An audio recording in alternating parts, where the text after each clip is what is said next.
orang yang berpendapat bahwa sebetulnya sangat nggak kontekstual pasal yang dikenain ke Jering gitu. Mas Dhani sebagai orang yang udah pernah kena langsung pasalnya, mendekam di penjara, udah menjalani hukumannya, bagaimana Mas Dhani melihat kasus ini? Kalau saya bilang meskipun nanti Jering itu diadili ya, saya bilang secara hukum nggak akan kena. Kalau yang digunakan adalah pasal ITE itu sebenarnya sama dengan pasal saya yang waktu di Surabaya itu. Secara hukum bisa divonis bebas, secara hukum ya.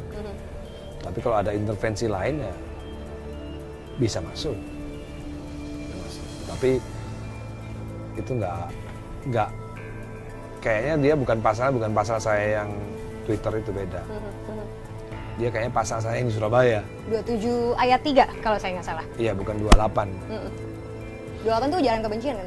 Iya. Itu seperti pasal yang saya di Surabaya. Itu ada jurisprudensi waktu Alfian Tanjung bikin di medsos bahwa PDIP sarang PKI, itu vonisnya bebas. Vonisnya bebas. Karena pasal 27 itu hanya untuk seseorang, bukan kelompok, gitu. Jadi menurut saya kalau tidak ada intervensi, Jering bisa bebas di pengadilan nanti.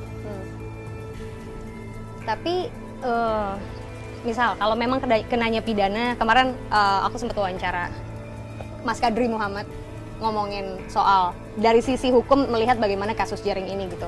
Tapi kalau misalnya Mas Dhani melihat ini dari kacamata seseorang yang juga pernah kena dan Jering is not the only one. Saya bicara dari kacamata hukum. Kalau kita baca KUHP R. Susilo, kan KUHP kan seperti Al-Quran, ada tafsirnya. Tafsir yang paling terkenal tuh karangan R. Susilo, nggak ada lagi. Di situ disebutkan bahwa memang pasal itu untuk menjerat manusia, bukan menjerat kelompok. Itu memang menjerat manusia, jadi harus pakai nama siapa yang Sasar. dihinakan, siapa yang di fitnah gitu. Jadi kan yang dibilang kan ID kacung WHO. Nah, dari kacamata sisi hukum itu menghina atau memfitnah. Kalau dibilang memfitnah, ya itu pasalnya harus menyebut nama orang. Karena itu tadi seperti saya bilang, waktu Alfian Tanjung berkata bahwa PDIP sarang PKI, di pengadilan bebas murni, terbukti tidak bersalah karena memang pasalnya tidak menjerat institusi atau kelompok tertentu. Kecuali ada intervensi lainnya, itu kan tergantung hakimnya nanti. Karena hakim bukan kadang-kadang, bisa jadi tidak melihat fakta hukum. Bisa tergantung keyakinannya hakim aja.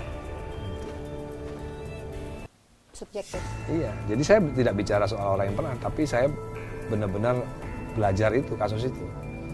Karena saya kan pernah kena kan, jadi saya belajar beneran. Mas Dhani riset tentang semua hal yang berkenaan tentang itu.